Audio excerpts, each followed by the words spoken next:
The concept in my gallery is that weather prediction has become a vital activity in people's daily lives in 2094. I was interested in how, for a long time, the weather used to be something that was very much part of our daily lives, something we could experience with our senses.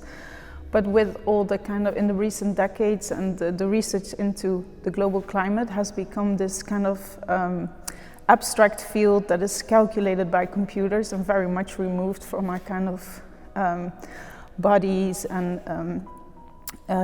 daily life. And I think the sort of locality of the weather is also something that I'm very much interested in.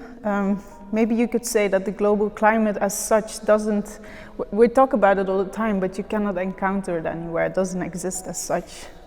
It only exists as a calculated model. So the idea of this gallery is kind of to bring back the way how we deal with the weather, think about the weather, how we practice predicting the weather, how to bring that back into this sort of human scale and daily lives.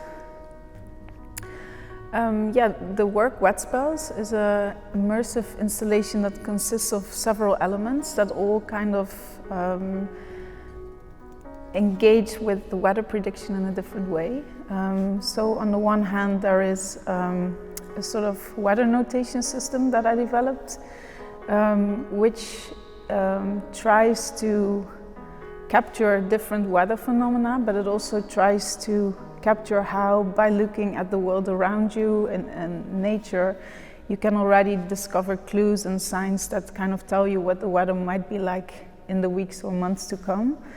And the weather notation system is interesting because on the one hand, it is a very ancient thing to do, to try to note down and mark observations. But at the same time, we're also looking for a sort of language that can be in the future as well. So it's this kind of hybrid between a sort of ancient and future language. In the gallery, there is also a series of sculptures. They have a kind of DIY quality. They refer to kind of DIY antennas that could receive or send out information. They're made from metal, paper mache, and driftwood that I collected after the floods in Europe in 2021. And they kind of form this space in which you can sit and listen to a sound composition that is emitted also by these sculptures. And the sound composition is composed from sounds recorded in Nottingham, around Nottingham, in different areas, but also in the museum building itself. And so it's a mix of natural and man-made artificial sounds. And this kind of hybridity you can also find back in the sculptures, where there's the organic materials and the man-made materials.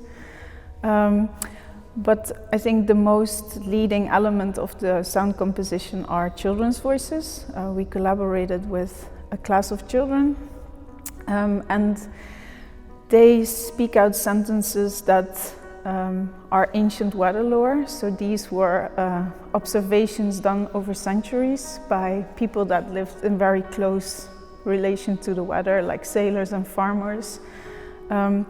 And I was interested in this weather lore because it does carry knowledge about the weather from a human sort of point of view, human observations, as a counterpoint to these kind of computational models of predicting the global climate. And so together these voices and the sounds create this auditive, let's say, world of Nottingham in 2094, where the weather prediction is a sort of practice in this gallery space. And so the sound composition you can listen to within the gallery, but there is also what we called actually from the beginning on a ghostly radio station. So there is a radio signal that also emits the sound composition, and there's also a live feed that you can find back on the website, and you can listen to the sound composition. And the idea was always that the composition captures, let's say, these elements from the atmosphere. There's also a real-time element where data from the weather station that we placed up on the museum's roof is also live mixed into the sound composition. So let's say all the elements that we capture from the atmosphere are also sent back into the atmosphere again through the radio signal. So the weather notation system kind of materializes on the skylight and the window, but also on the floor. And there is an invitation for visitors to contribute to the sort of daily weather forecast, the weather prediction, by placing stones on the different marks and signs. And every week, the sort of the summary of the room will be notated on the window, and throughout the exhibition we create a weather record of Nottingham changes in the weather.